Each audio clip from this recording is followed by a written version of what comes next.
This week on Silver Screen, we take a look at the track team, the new health science building, and the Dazzlers. Good afternoon, Dutch Fork. Today is Friday, May 9th, and your Silver Screen Report starts now.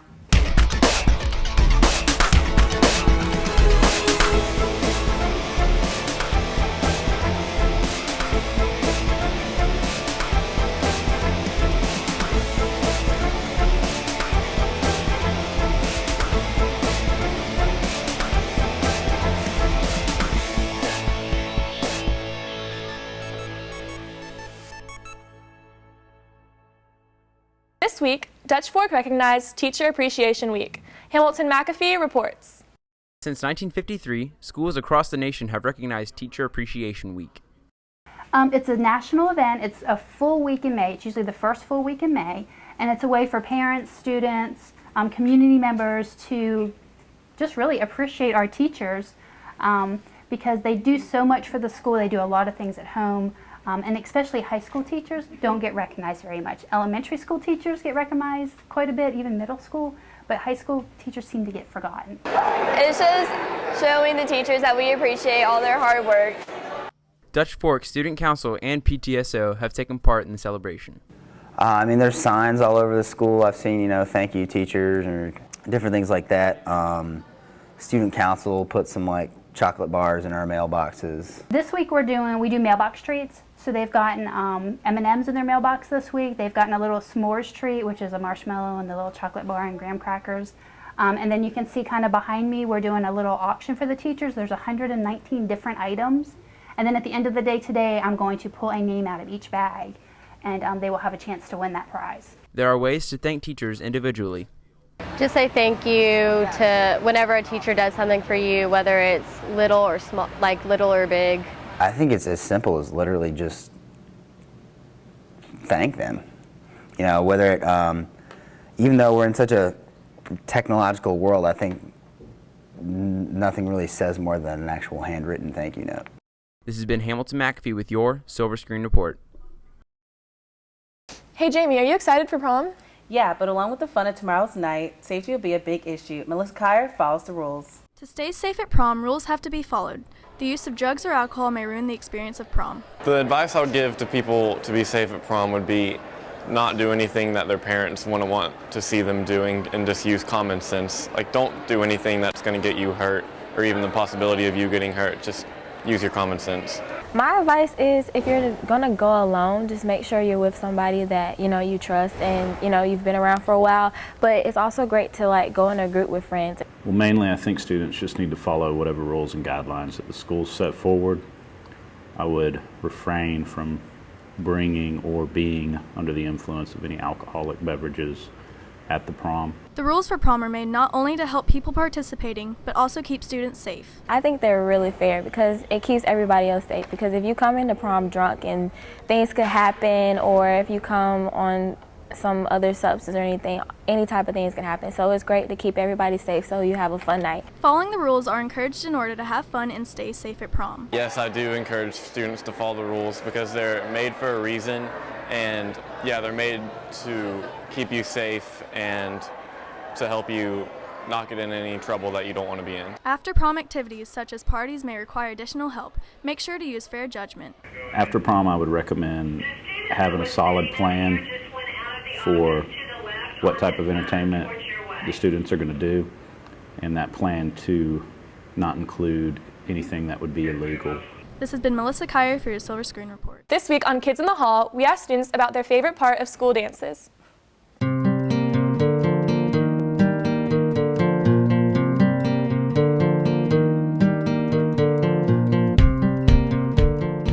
My favorite part of dances is all the different types of music and all the different types of dances. Hanging out with my friends and kind of just being with them. My favorite part is being able to spend time with my senior friends that I won't be able to see next year. My favorite part about prom has to be dancing and everything, and after prom. The SAT word of the week is judicious, an adjective meaning having or exercising sound judgment. This year, a record number of students have been nominated for the Jimmy B. Taylor Scholarship. Ariana Mount takes a look. One of the things I think that made him a good principal was he treated everybody exactly the same. If you were the custodial on the custodial staff, or if you were the superintendent of schools and you walked into his office, he would treat you all, he treated everyone in exactly the same manner with the same amount of respect. Mr. Taylor was probably the epitome of what is wonderful in this world, and he loved every student here. He knew their names, and he was very dedicated to these kids. He definitely had a lot of impact in students' life by helping them from different points of view.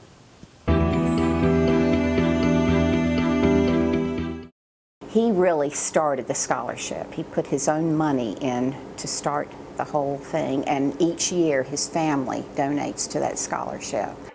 His last year as principal, the PTO started the scholarship, and through the years I know various people and family members have made contributions, and the PTO, I believe, raises money for it.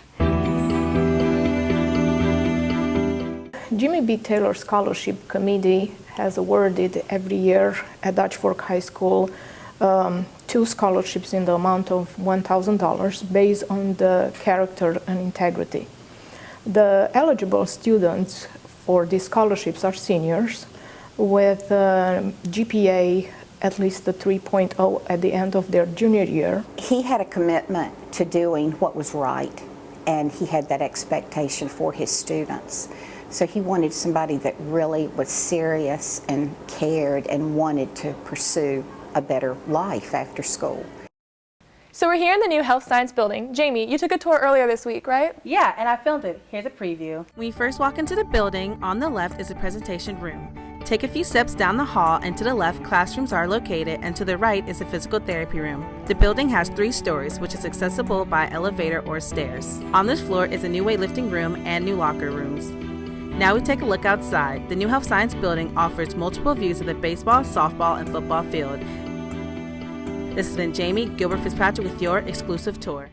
There's a new test that measures racial bias. Lacey Jeter checks it out. MTV has created a website called lookdifferent.org and a test to spread awareness on social and racial biasing. The test was interesting. I messed up a couple times, so I kind of got a little annoyed. I mean, I thought it was really hard to do. It took me a long time to finish.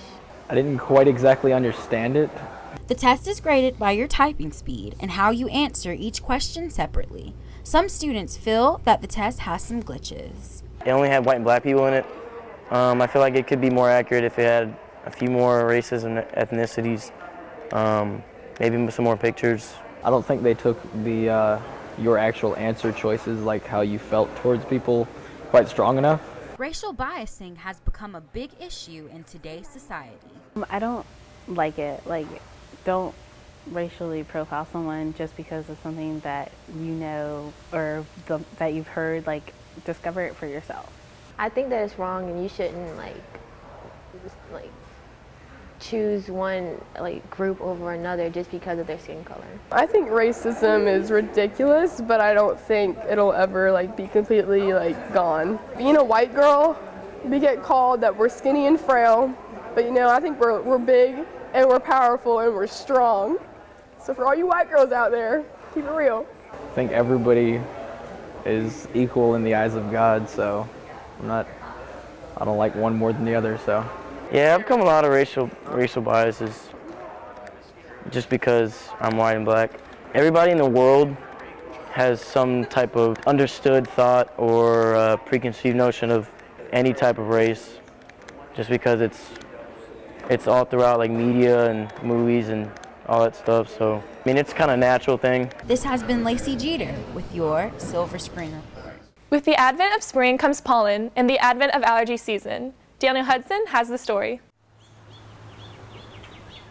The sounds of spring are the heralds of allergy season, as large amounts of pollen are scattered everywhere. Each student who faces allergies reacts to this time of year differently.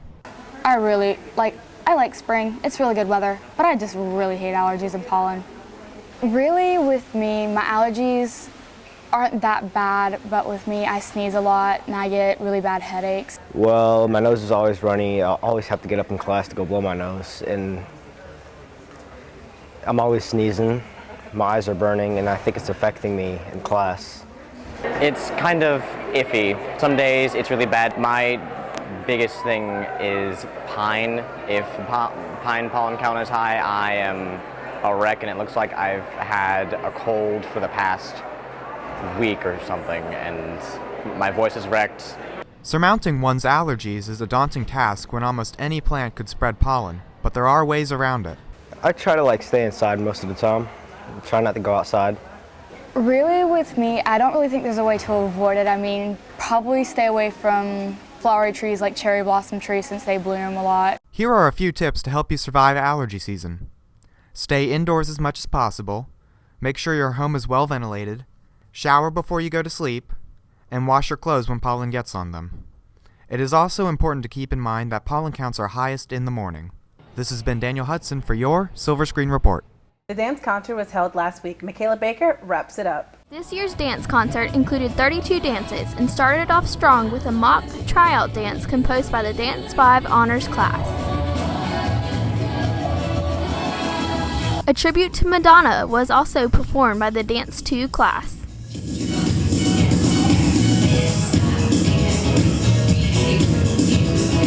A dance was dedicated to the men and women who serve our country.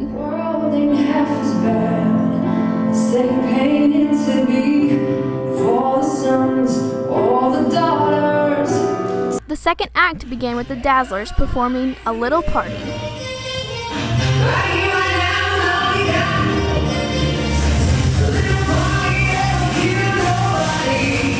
Followed later by a spoken word piece by the Dance 3 class.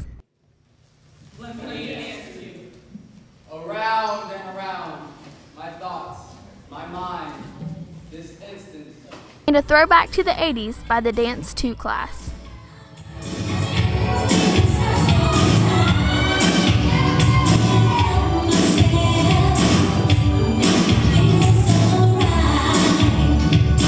It ended strong with a finale performed by all the dancers. These are just 7 of the 32 dances performed at the concert.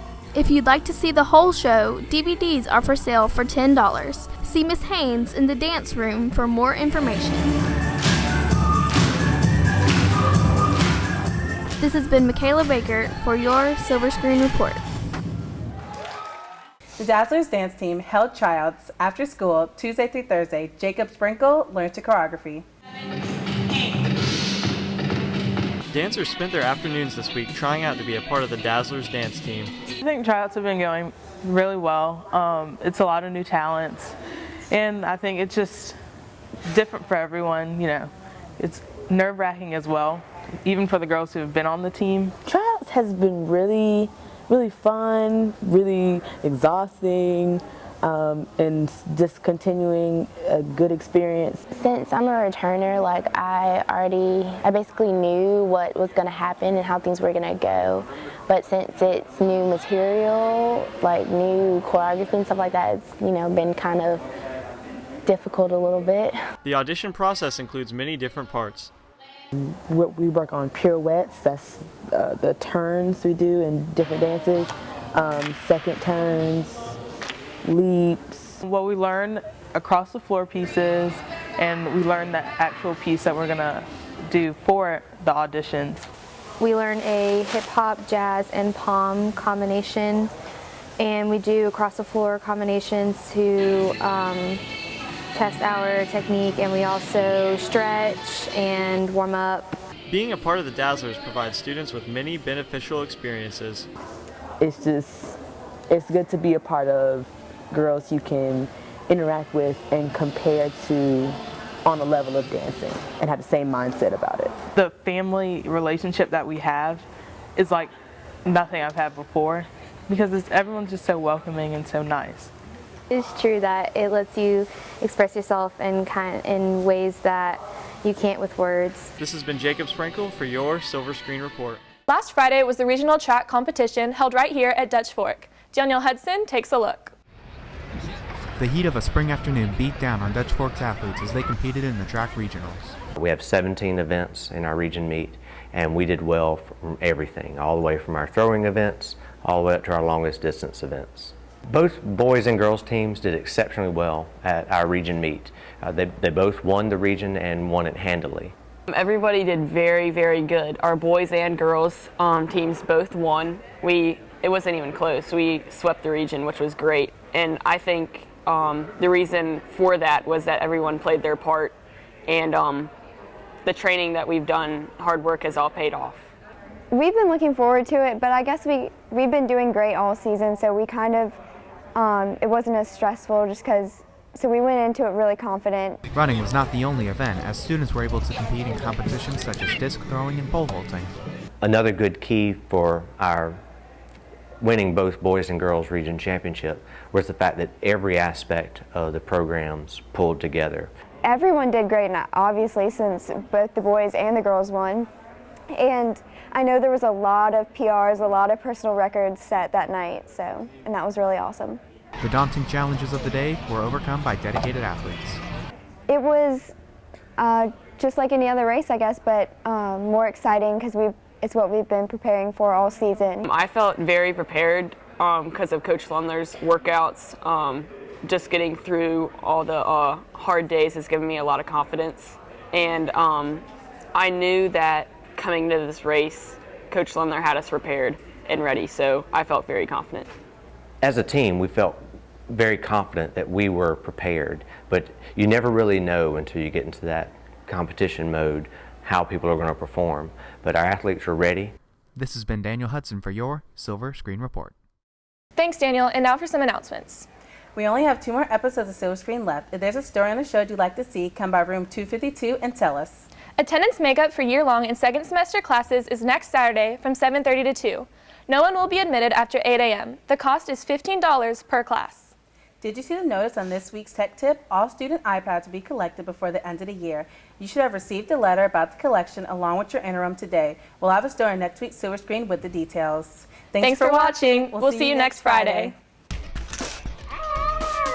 We'll see you next Friday. I keep smiling really. I just smiled really awkwardly in the middle of it. Do it over. Bloopers because you keep Okay, sorry. I got it. The advent of the allergy season. Dutch Fork recognized Okay, come on. That's Friday! God dang! Blame me. Come on, God, I hate you.